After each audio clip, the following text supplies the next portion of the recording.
What is up, Pack a Day Podcast YouTube members? Welcome into our members only Q&A. Thank you so much for being here, and thank you so much for being a member. Love these chats every single week. If you are new here, thank you so much for signing up. If you are listening after the fact and are not yet a member, yes, I do open these up to everyone after, but by becoming a member, you get to be part of the discussion, come in, ask questions, and you get the show commercial free live when it happens. So some things to think about if you aren't yet a member, make sure to check it out when you have a chance. But to all of you who already are, thank you so incredibly much. I will get to your questions right away. Do have a radio hit at the top of the hour at 1 p.m. Central Time. So we'll be just a little bit short of that today. So about 12:55, 12:58 Central Time, just so I have the opportunity to get over there. But we'll try to get to as many questions as I can over the course of the next about 58 minutes or so. Ethan, do you think the Packers wear their all whites this Sunday? I will tell you wholeheartedly, I have zero idea whatsoever. I like the idea. I think it would be a good look in Pittsburgh this coming Sunday. I am the one thing that I have like no take on, nor do I pay much attention to, is like what jerseys they're going to be wearing, or, if they're going, with an alternative jersey or things like that. I do love the blues. As you can see, I got the alternative, navy blue sweatshirt going on today, but yeah, I don't pay too much attention to the jerseys until we get to the game. I'm like, oh, they're wearing this today. That's cool. But I've not paid any attention to it. It would be definitely a cool look for Sunday Night Football though. Concern level 1 to 10 for the offensive line. I think almost every other part of the team will correct itself. Offensive line, I don't know about. Every single player is playing worse than their previous year. Any thoughts? I'm at a 7. Ethan, it's a great question. My two major concerns with this team right now are offensive line and corner. Those are the two positions that have to be better than what they've been so far. I do have, a bit more concern. Carrington Valentine basically not involved in the game plan at all last week. Hobbs struggled. I thought Nixon struggled this past week as well. I don't have a corner graded in the positive so far this year. That seems like a problem. Offensive line wise, now I haven't graded offensive line this week, so I'll have to finish up my offensive grades today. But I do have a lot of concerns with where they're at so far. I will tell you, this isn't super uncommon for Matt LaFleur's teams to start the season a little bit shaky on the offensive line. And then as the season goes on, it's like, oh, they're blocking a lot better now. Amazing. I do think injuries have played a part in it. I do think some of the cohesion, and consistency have been a piece of it as well. But I do have some concerns where they're at overall. I know I asked Mike this week and he kind of disagreed with me, which is totally cool. He's smarter than I am with this stuff, especially when it comes to offensive line play. But I have more concern of, can you win big games in the playoffs if your offensive line isn't, moving some people the way that you need to? Now, I think Matt does a really great job of getting them into advantageous looks, and I think they are going to get better as the course of the season goes along. But I do think they have to run block a lot better than what they have so far through the course of the first 6 games of the season. But we're a third of the way in. 6 games, you're, as long as they make the playoffs, you're guaranteed at least 18 games, right? Which I think we would all agree this is going to be a playoff team. You've got to, we're 33% of the way in. This does usually get, be something that gets better through the course of the year. So I think they'll get there, but I do have concern on the offensive line, and I have concern at corner as well. So those are the two big ones. Both of those units need to play a lot better than they've played so far. And if you do start seeing those units play better, this team is going to look a whole heck of a lot better and a whole heck of a lot different, because to me, those are kind of the things that are just lacking a little bit right now, and their improvement could go a long way into just making these games seem a little bit more consistent for the Packers. Andy just finished the show with Paul and Ziggy. Great as usual. Appreciate that, my friend. Hopefully you change your pick for the game, or are you doing a reverse jinx? Go Pack go. Yeah. First of all, like I said, I do, reserve the right to change my pick through the course of the week as I dive even more into the tape, especially for the Steelers, and kind of take a look at things a little bit closer. This one worries me. I talked about this with Nagler today too, for tomorrow's members video. There's a lot of things that Green Bay has struggled with that Pittsburgh is really good at. A quarterback that gets rid of the ball quickly, that is, diagnoses plays very, very well. Veteran pocket passer. Hello, Aaron Rodgers. They've struggled with tight ends, especially over the middle of the field. The Steelers use 3 tight ends and target their tight ends quite a bit. They have struggled with big physical wide receivers on the outside. Jamar Chase, Marvin Harrison Jr. to a lesser extent. And then George Pickens in Dallas as well. Hello, DK Metcalf. So there's some concerns I have there. defensively, Nick Herbig, TJ Watt, their speed and impressive pass rush ability off the edge gives me some concern. Pittsburgh forces turnovers. If Green Bay loses the turnover battle, that's a recipe for disaster.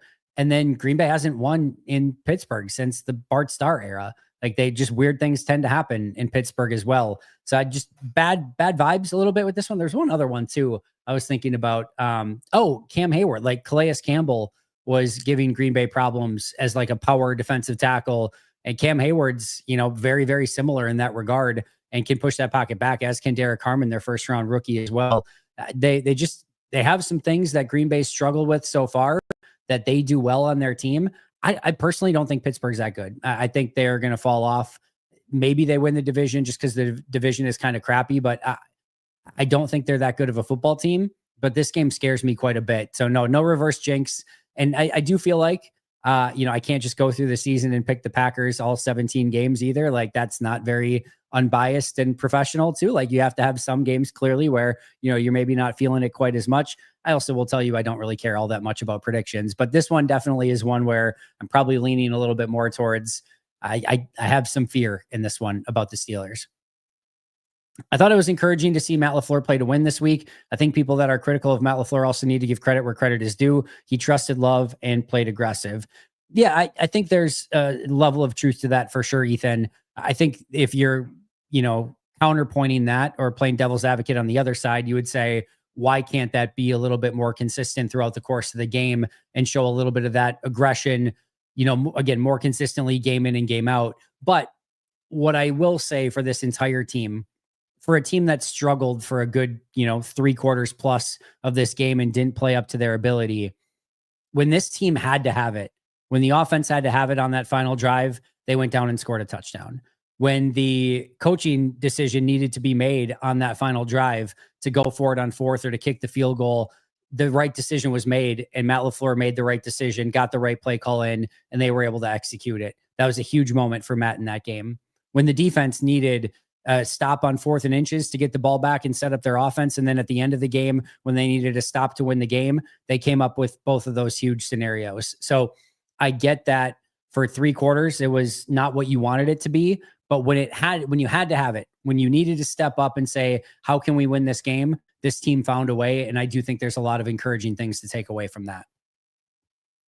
We need to give Quay so much credit. I was so close to giving up on him and he completely turned it around and he is playing great. Brandon, I never, ever would have given up on Quay Walker. I never certainly would have put out a video and a short saying something like, I think I'm done with the Quay Walker experience. Personally, never would have considered that whatsoever in my history of covering Quay Walker. And if there is anything on the internet that says otherwise, that is clearly an AI generated video to try to shame me in some way, shape, or form.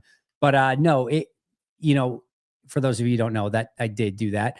If you didn't catch the very clear and obvious sarcasm, about middle of last year, year 3, second defensive coordinator, really good linebackers coach, the Quay Walker experience had not been great. And he was coming off a couple really tough games. He was critical of himself as well.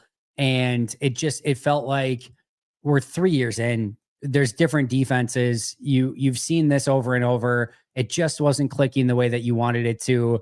And I was, like I said, ready to be done with the Quay Walker. No, not right there and then. I wasn't necessarily calling for more Isaiah McDuffie or Eric Wilson or anything like that. But at the end of the season, I was more of like, I think you got to kind of go in a different direction here and try to find a different linebacker than Quay.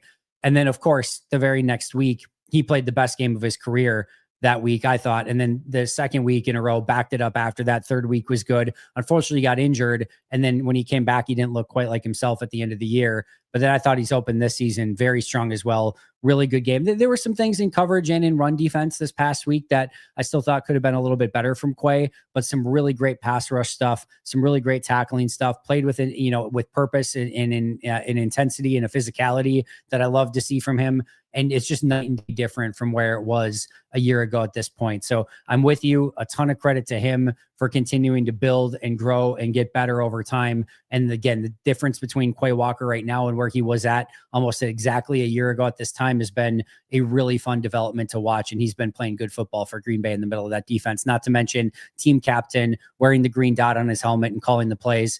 He's a big piece of this Packers defense. I would expect them to get a contract extension done for him at some point in time here. Probably, I would think in the near future, but off season at worst.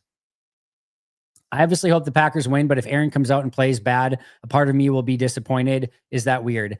No, I think there's always a way to sort of navigate that line of saying, like, I would like the Packers to win by 14, but I wouldn't, maybe be totally devastated if it was like 35-21 and Aaron threw 3 touchdowns. Now, that's not me personally. I'm not saying that. I would like the Packers to just go out and absolutely dominate Pittsburgh and Aaron. That would be my take on it. But I will say, I understand that Aaron Rodgers holds a lot of people's hearts, near and dear to their Packer fandom, and deservedly so. One of the all-time greats, all-time legends. And from a Packers standpoint, I want them just to win big and destroy the Steelers. That would be better for me. From an NFL and a football standpoint, man, if you get Jordan Love and Aaron Rodgers going back and forth and just putting on a show, that's really good football, and that's really fun for the NFL too. So I certainly wouldn't hate that as long as Green Bay comes out on top. But no, I understand there's a lot of, still love and admiration amongst Packers Nation for Aaron Rodgers. And I can certainly understand some desire to see him still do well. I would be more to say he can do well in every other week. This week, I don't need to see him do all that well. I had to sell my house, but I was able to buy some front row end zone tickets for this game. I look forward to seeing absolutely nothing but enjoying the vibes. Randy, I hope that's not totally true that you had to sell your house for the tickets. But if you are, in fact, in end zone tickets for the game front row, I hope you enjoy the hell out of the game. Hopefully you get maybe a Packers fan jumping in the stands after a touchdown or something. But either way, enjoy the hell out of it. And it should be a really, really fun Packers-Steelers game on Sunday Night Football this week. Do I have a fun training camp memory to share with everyone when I was a kid? I think I've shared some of the fun, like Reggie White and another player who had R. White on their name and signing autographs. I think I've signed that or said that story before. I don't have a specific Packers play at training camp as a kid that I remember. What I do remember very vividly is my grandpa bringing me in his blue truck when I was a young kid to Packers practice and having it just feel larger than life. And, I was a huge football card collector at the time. So I would have, Packers cards, and my friends would come with me and we would go. And at the time, there was no Dream Drive. There was they would do the bikes, but a lot of players, instead of doing the bikes down, would just walk down. So from the stadium to the practice field, through the whole parking lot of Lambeau Field, they would walk the entire way of the stadium. There was no guardrails or anything. It was just basically a free for all. And all the kids and some, jerk adult autograph hunters, but mostly kids, would surround the Packers and have hats or footballs or football cards, similar to what you do along the sidelines now where the rails are. But they would just kind of surround the players and ask for autographs. And, you would see, again, these larger than life NFL players. When you're a kid, you're just looking up to them. And I was, as you can imagine, just as big of a football fan as you could possibly imagine. So being able to go to practice and have this team in my, backyard basically, and being able to see these players up close and impersonal and get autographs on the football cards I collected and things like that. Just could not have asked for a cooler experience. And when you want to wonder why I'm passionate about the things that I do today or things like that, it's just those sort of core memories, and that just you're baptized in the entire Packer sphere when you do some of that stuff. And I could not have asked for cooler moments or just a better thing to do in the summer than go and watch the Packers practice and just be in awe and in amazement of watching these players in person go out there and do what they were doing. So a lot of cool memories of that. In a total old man gets mad at or yells at cloud sort of way, I do miss some of the just quaint. There's no Bellin Dream Drive or whatever it is, and it's not all gated off, and it's not this huge. It didn't feel like this huge event with everyone lining the stands as much, and it felt a little bit more organic and quaint and whatever. And I do kind of miss a little bit of that aspect of it, but at the same time, obviously for me personally, even the passion of the fans and what the NFL has become and the huge just market for everything is mean, that's why I have a job doing what I'm doing. So I get it, but there was what I would say a little bit of a simpler time back in the day. But I mean, Green Bay still does a really great job of it. I still love the fact that training camp is open to everyone, and I think the Packers do a really great job overall with camp. So, but yeah, those are just some of the core memories that I'll certainly hang on to for a very long time. I am extremely concerned with the defense this week. The entire Steelers team is a yak machine, and Rodgers is now willing to throw over the middle. How do you think Hafley adjusts? I'm really intrigued to see how the Packers attack this one defensively. Again, they've really struggled with quarterbacks that get rid of the ball quickly, and that's going to be Aaron Rodgers to a T in this one. I'm going to be really keeping an eye on Kelvin Austin. Kelvin Austin's been out the last couple of weeks to see if he's good to go for this one. He's a really fast, receiver that's got some yard after the catch ability. Obviously, we know what DK Metcalf can do. And then their tight ends too. No picnic to take down, as we saw with Freiermuth last week. They've got a 300-pounder basically that I really wanted the Packers to draft a couple of years ago. But yeah, they've put together a really sound team around Aaron. It's a pretty veteran group that kind of knows what they're doing. They don't run the ball specifically incredibly well, but this is going to be a tough matchup for the Packers defense, and they need to play much better than they have against Dak, Flacco, and Jacoby Brissett if they want to come out with a win in Pittsburgh in this one. You mentioned last week that it might be time for Goot to look to bring in a corner. Would you trade a wide receiver to bring in a corner at the deadline? If so, who makes sense? Yeah, Jason, I've talked about this quite a bit. I don't have any interest in trading anybody that's on this team that has any real value. I'm not willing to rob Peter to pay Paul, meaning Green Bay is going to need all the depth and talent that they can along this entire team all season long. They have draft capital. You have 3 years of draft capital, right? For those of you who don't know, you can only go 3 years in advance of trading draft capital, but they've got what I think a second through a seventh or second through sixth next year, a second through a seventh the following year, and a first through a seventh the following year. They're going to get 4 comp picks probably the year after next because of all the, some of the free agents that they might lose. I have no interest in trading away players when you're trying to win a Super Bowl.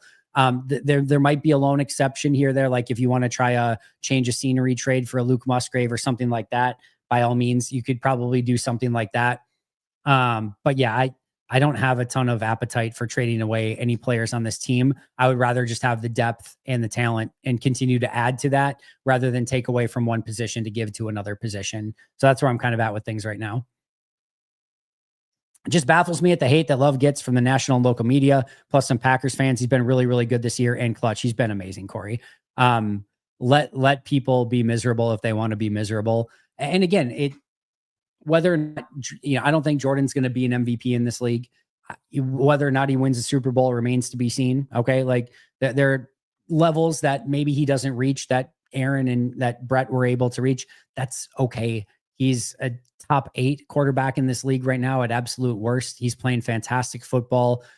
You're very, very lucky to have him as a starting quarterback. He's not going anywhere. And I continue to enjoy watching him play week in and week out, while also being incredibly clutch so far this season in every single game from week 2 on. Detroit, he didn't really need to be clutch in that game, but week 2 on, he's been clutch every single time. So yeah, I love the way that he's playing. And if people don't want to see that or want to be blind to it or just want to hold the bar too high because you're coming off of 2 of the all-time greats right before him, let them do it. But if you can't enjoy what he's putting on the film right now and what he's putting on the field, you're just missing out because he's a super talented player. He's by all accounts, an unbelievable person, great leader, great locker room guy.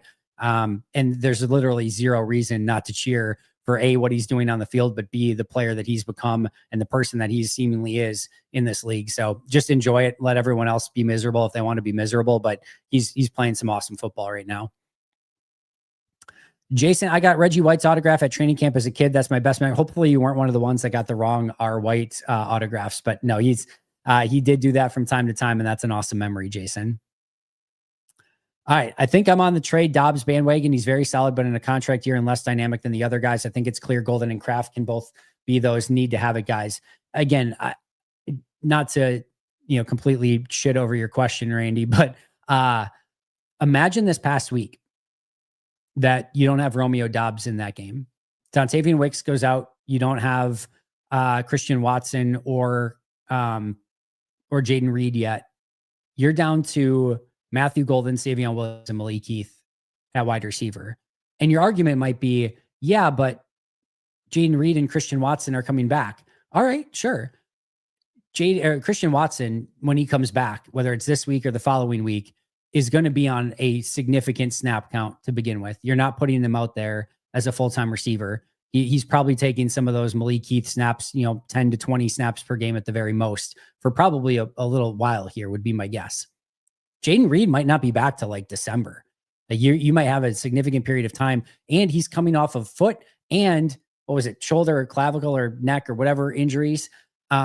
If either one of those has a setback and you don't get him back, he's already out. Like you never quite know how some of those things are going to go. If there is a setback with either one of the injuries, why are we trading away talented, good football players when you are trying to make a run towards the Super Bowl, when you have no idea how this team is going to progress? Not to mention, it's not like Matthew Golden's the biggest, most physical guy. I mean, he could have injury issues through the course of the year if they continue to utilize him more. Like, I get that you've got some depth there. Dontavian Wicks right now, we don't even know the status of his injury coming out. He has a calf injury. We don't know if he's going to practice today as of right now. So in a wide receiver room that Wicks is hurt, Watson's not completely back yet, Jaden Reed is hurt. Why are we even remotely contemplating trading Romeo Doubs away? If this was a season where you're an up and coming team and don't have Super Bowl aspirations, and maybe your ceiling is like a 1-win playoff team, all right, we can have that conversation of like, maybe you can flip Romeo and pick up a pick, and we can, kind of continue to build this thing for the future.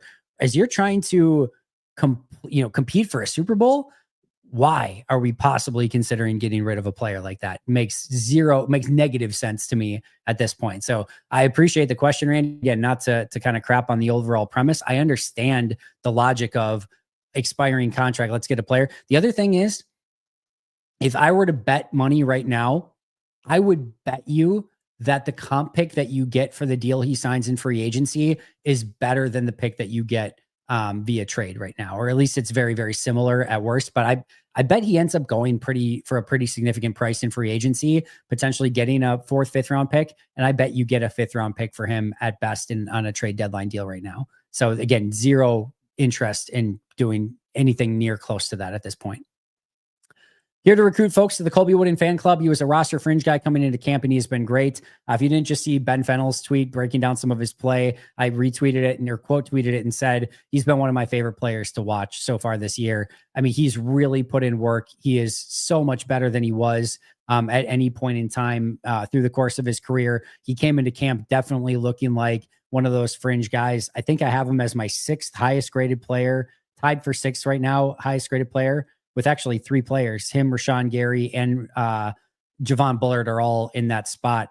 The only players ahead, Evan Williams, actually Isaiah McDuffie, who's having a very quietly, very nice season, Edgerrin Cooper, Micah Parsons, and Devontae Wyatt. There's some good grades on defense, but Colby Wooden's playing some really, really good football, and appreciate you bringing him up because he's been awesome to watch. And like I said, one of my favorite players to watch on tape so far. Creed Fred, so happy for Wooden and pumped for what he's bringing to the team. I feel like I saw some good stuff from Brooks and Brinson too. Yeah. I mean, I talked about this with Paul Brettel, which that show will come out today, a little bit later today. And I think I talked about this, maybe it was Nagler as well for tomorrow's show. But if you would have told me at the beginning of the year that there was no Kenny Clark and no Devontae Wyatt, and you were down to Brooks, Wooden, Brinson, and Stackhouse, I would be like, oh, no. Let's not go in that direction. That seems very bad. I would prefer we not do that. And those guys have held their own. Still one of the best, if not the best run defense in football so far. They've been really, really impressive and have really held everything together, especially with the absence of Devontae Wyatt and again, trading Kenny Clark right before the start of the season. Jen is officially recruited. Can you talk Colby Wooden? What a player. Yep. Just did. He's been fantastic. Once Watson and Lloyd are activated, which players will lose their roster spot?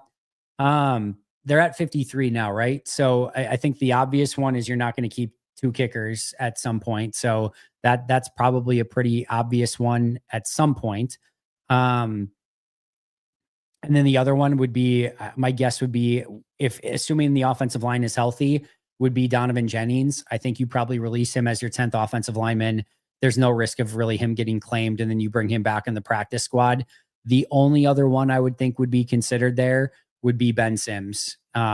if potentially him, he's been inactive for a few games this season already. And then you can always call him up from the practice squad if you need to. So I would assume once Lloyd and Watson are active, kicker, Donovan Jennings, Ben Sims, 2 of those 3 are probably going to be the ones, barring other injuries that maybe you can put somebody on IR. But you do have a limited amount of players that you can return from injury. So you do have to start being cognizant of that as well. But those would probably be the 3 that I would say are probably at the biggest risk at the moment. Andy, I think I heard Mike give a couple shout outs to Musgrave for some good blocks over the last couple of weeks. How's he look to you lately? I'll have to go back. I haven't finished grading offense for this week, so hopefully that's the case this week. I haven't seen a ton. He's been better as a blocker. I will absolutely call out that. I don't think he's a good run blocker, but he's certainly been better than what he has been in the past. I tweeted this out the other day, though. Let's see if I can find it really quick to kind of give you an idea of how much like Luke Musgrave has fallen off the map. Let's see. In the last 15 games for Luke Musgrave, he's played 300 snaps total. He's had 15 total catches in 15 games for a total of 108 yards and no touchdowns. So last 15 games, 15 catches, 108 yards, no touchdowns.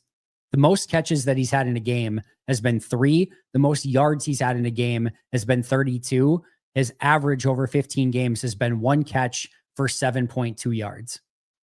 It's just been basically a complete disappearing act for Luke Musgrave over the last basically year. So they need a lot more from him. And I don't know right now if he's not giving you anything as a receiving target. He's not a plus run blocker. He's not a special teams guy. You've got to do something. Like, you're not a red zone threat. You're not a first down threat. You're not a seam threat. You're not a run after the catch threat. You're not a blocking threat. You're not a special teams guy. Like, it's sort of the old Office. Like, what is it that you actually do here? So I need a lot more from Luke Musgrave. I think it's been really disappointing over the last couple seasons.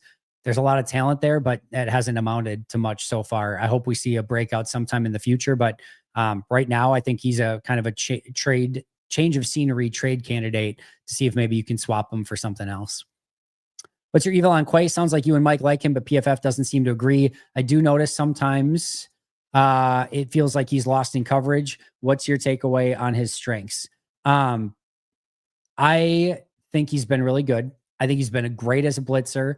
I think he's been much more physical in the run game. I think he rallies to everything. I think he's been a good tackler on a lot of those checkdowns on the second level. I think there's been some moments in coverage where he hasn't been quite as good.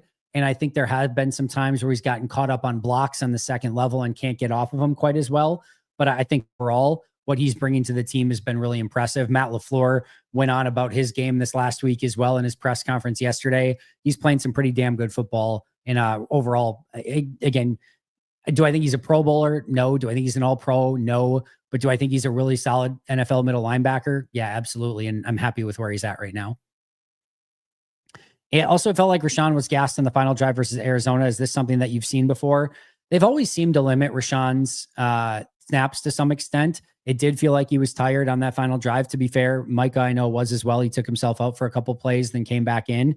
I appreciate the fact that I'm sure he probably wants to be out there, but he did look a little tired. Everyone will tell you Rashawn's in the most, the best shape of anyone out on the team, and he's in, incredible endurance and things like that. I don't think it always necessarily translates, but I did notice on that final drive, he did look a little bit tired. But again, he was certainly not the only one at that point in time. What do you think the NFC's top 7 are? Let me just pull up the standings really quick here. I guess it's a little bit of a difference between if we're talking about who they are now or who I think is ultimately going to be the best 7. But I would say Eagles, Packers, Lions, Bucks, Rams, Seahawks. And then I think the number 7 spot is really interesting. I would probably lean on the 49ers right now, but I do think that the Bears, the Cowboys, maybe the Falcons can get into that conversation for that 7 spot. So I think the 7 spot's more interesting, but I will still say Eagles, Packers, Lions, Bucks, Seahawks, and Rams are the top 6, with probably the 49ers defaulting to my number 7. I think the 49ers have had to win some close games, and I'm really concerned about some of their injuries already with Bosa and Warner. I think that's going to catch up with them. And Ayuk, Pearsall, Obviously, Brock Purdy, and some of those guys are coming back. A couple of them will not. I think that's going to cost them in the long run. But right now, I'd put San Francisco on that number 7 spot. Any thoughts on Hobbs? Is Valentine going to get snaps after Hobbs' spotty play? I will say this. I don't think Hobbs was not my lowest graded player on defense this past week. He was my second. And quite frankly, I thought Keyshawn was just actually as bad as Hobbs in this game. They both had the same negative grade, negative 0.5. They were tied for, actually, no, Hobbs was a little bit worse. Hobbs was negative 0.55. Nixon was negative 0.5, I think. If I remember correctly, I don't have it right in front of me. But actually, I do. Yeah, negative 0.5 for Nixon, negative 0.55 for Hobbs. Baron Sorrell was my lowest with negative 0.6. But it wasn't quite as bad as I think people would think it was, but it really wasn't good. Also, Hobbs is now my lowest graded defensive player on the year. So while I'm saying it probably wasn't quite as bad as maybe people think, it was still bad, and he's still been my lowest graded defender. I think Valentine's been better. Granted, Valentine's one of my lowest graded players too on the season. I know PFF disagrees with me on that. That's okay. But I just think the secondary has to play better, whether it's Valentine, whether it's Nixon, whether it's Hobbs.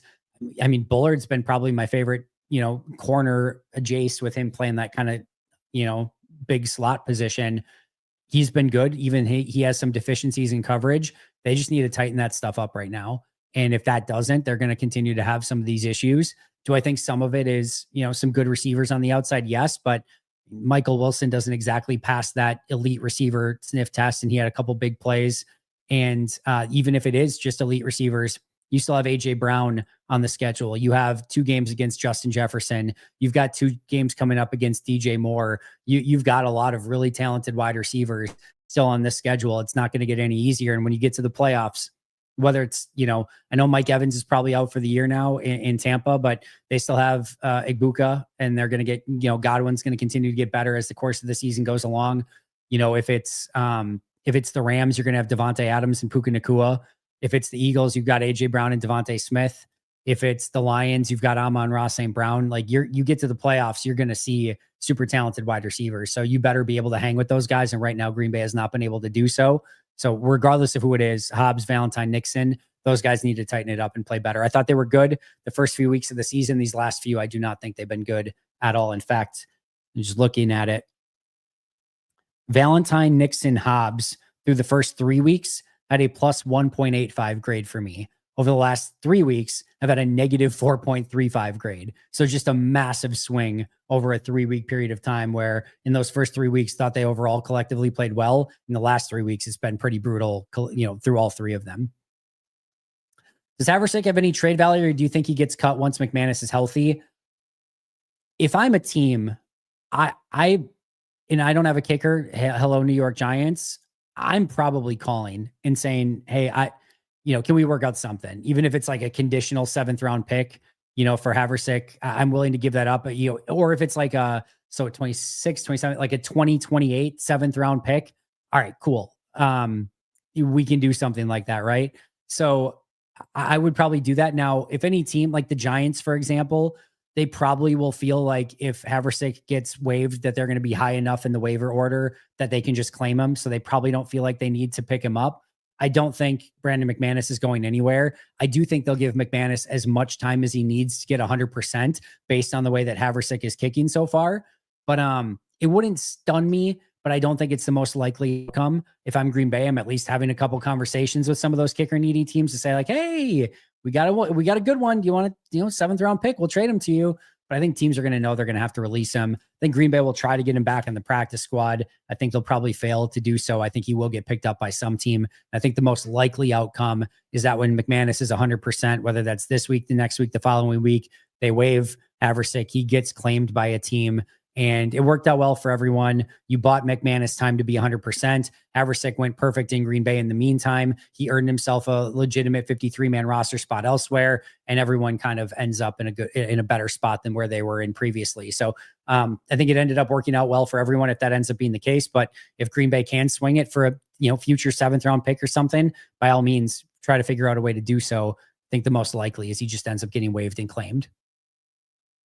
No, Evan Williams didn't have an amazing grade this week, but remember when people were pissed by drafting him in the 4th round, people were literally saying he was a 7th round pick. I had a positive grade on Evan this week again. I know he had 2 plays. He had a big pass interference, and then he was slightly late on that play down the right sideline. I think Nixon needed to be back further on that one, and Williams was definitely at fault on that one too. He got caught too far inside. There's no question about it. I actually take that back. Nixon, it was a really bad play call in that scenario. So you've got like almost like a deep cover 2 look, but you're allowing that sort of turkey hole, but just larger down the field. You've got the linebacker coming up the middle with the receiver, and then the 2 safeties got to get wider. And Williams just got caught too far inside. But I hated that play call in that scenario. The funny thing is for all the angst and frustration about Matt LaFleur's play calling, I actually thought Hafley's was worse in this one than LaFleur's was. There was in some key 3rd down situations, there were some really bad play calls in this one from Hafley. So that was one of them. But Williams did get caught on that one. So caught on that one. And then again, gave up or had that pass interference play as well. I thought the rest of the game, he was fantastic. Still ended up with a positive grade for me. He had one play where he came down in the run game and just jarred the player out of the way and went and made a play in the backfield or at least set the edge with it. Just some really, really impressive stuff from Evan Williams week after week. And so far is my 2nd highest graded player on defense behind only Micah Parsons at this point. I love the way that he is playing. Listening to you as I'm about to head out for lunch, just want to say that I love the content. Keep it up, Kenneth. I really appreciate that a ton. I say this quite a bit, but that stuff does really mean a lot. It's easy to see a lot of the negative comments or hear some of the negative stuff and just have that marinate and permeate. So I really do appreciate that. And thank you for reaching out and sharing the positive message. What's your level of concern about Rodgers cooking our corners? And do you think heavy simulated pressures will be the key to our defense on Sunday? I almost don't, Pokey. I don't know that there's too much stuff that you can do with Aaron that he's going to be tricked by or fooled by. So I don't know that like simulating stuff or trying to trick him is the way to go about it. I think you kind of have to come up and play those wide receivers. If it's me, I'm probably playing more aggressive to make sure that he doesn't have those quick 1 to 2 second throws, that he's going to have to stay in the pocket. You want Aaron to stay in the pocket for as long as he can right now. He cannot escape in anywhere the way that he used to. He's not as mobile. And Micah and that defensive front hunting Aaron, the longer you can keep him with the ball in his hands, the better it is going to be for you. And there's going to be some problems that causes for the Steelers. So I'm coming up. I'm playing aggressively with my corners against their wide receivers. I'm going to have my guys win against guys that are not named DK Metcalf one-on-one. And I am rolling that safety coverage over the top to DK Metcalf to make sure that you are not getting that shot down the field on DK one-on-one like we saw last week with Marvin Harrison on that particular play. So I'm rolling DK. I'm making Aaron hold the ball longer, and I'm making it so that my defensive front has an opportunity to get to Aaron, which I think is going to cause some havoc and chaos. And I'm going to make sure that, obviously still stopping the run the way that they have been so far. And I'm going to make guys that are not named DK Metcalf on that Steelers receiving core. If it is, Calvin Austin, if he is back this week, so be it. I'm going to make him be the one that ultimately beats me.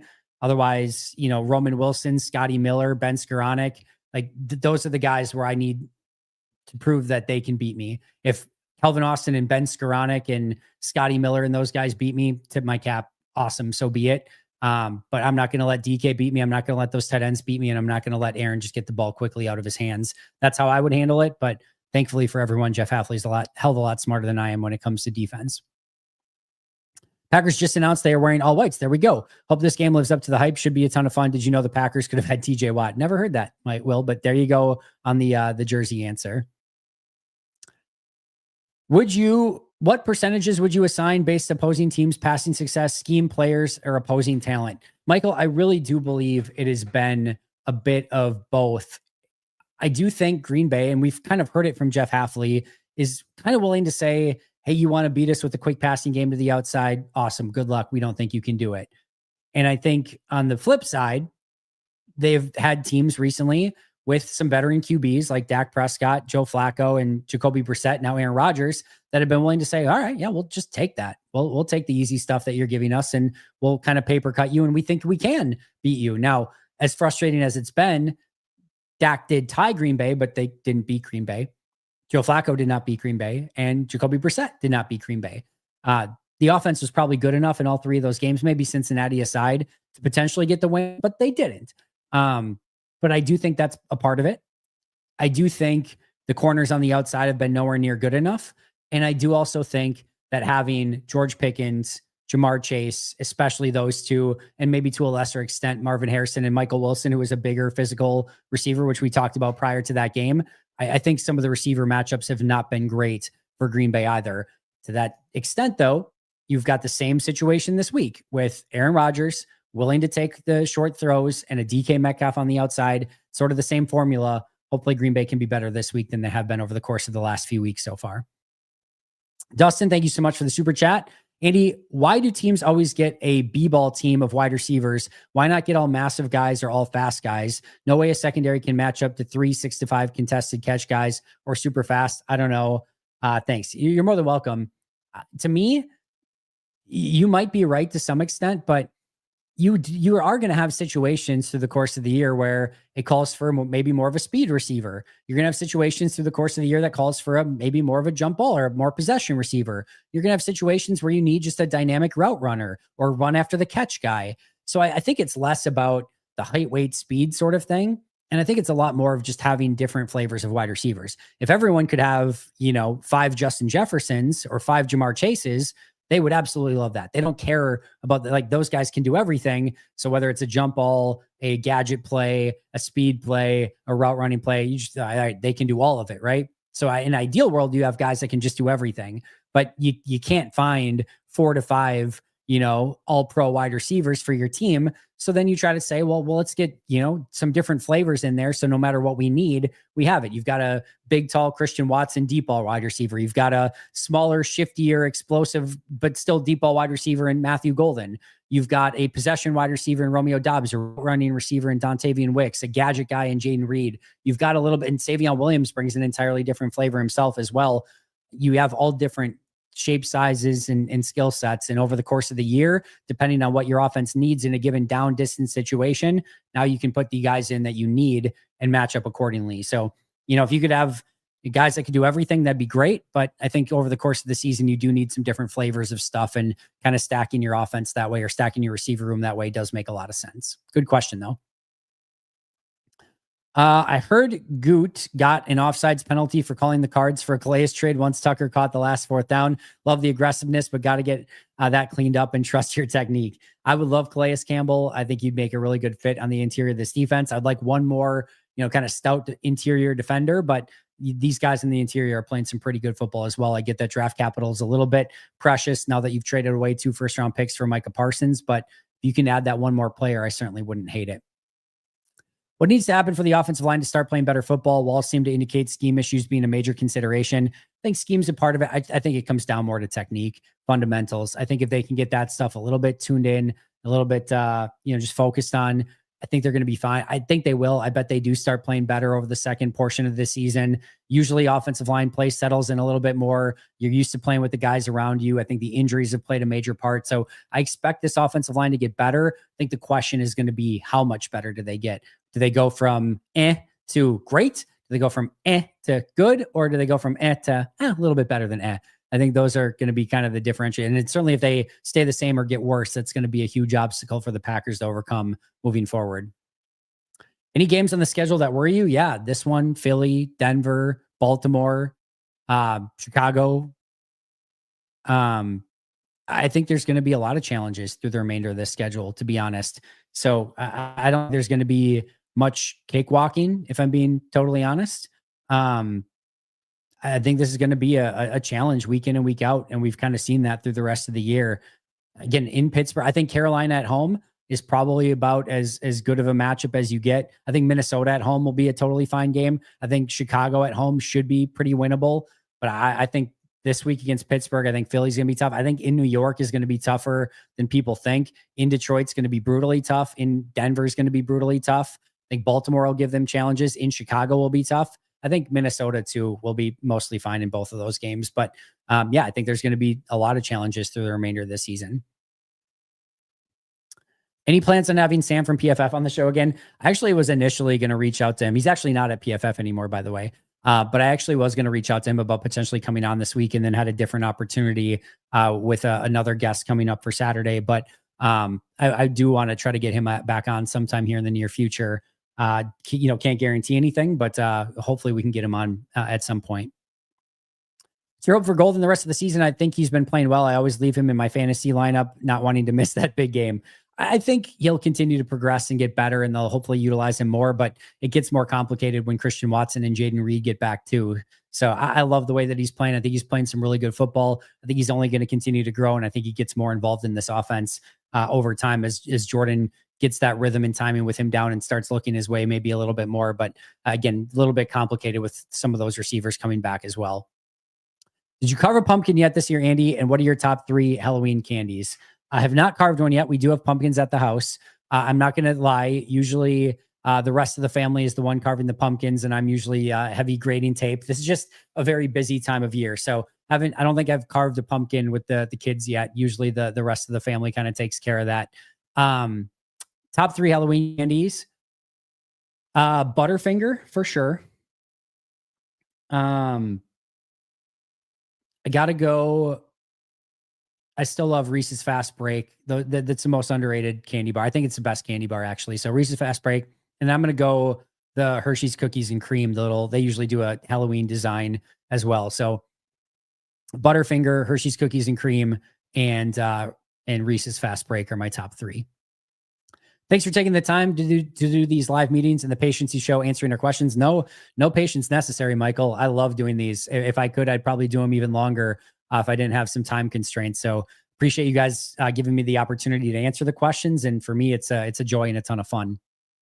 Do you still have the concerns about the effort Jenkins is playing with? I'll let you know on the grades episode this week. I want to finish grading the offensive tape. I finished up the defense. That's all totally done.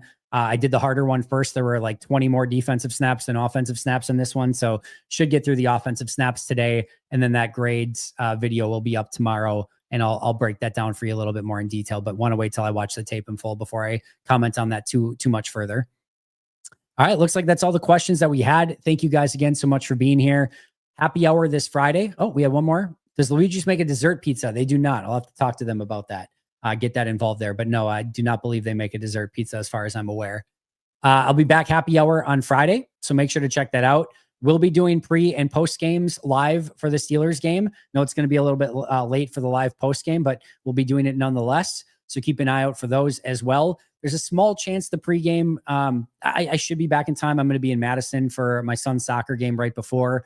There's a small chance it could be an issue, but I think I'll be here in plenty of time before the game. And yeah, looking forward to everything. I appreciate all that you guys put into this and supporting me. I will see you guys all very, very soon. But until next time, and as always, go Pack Go.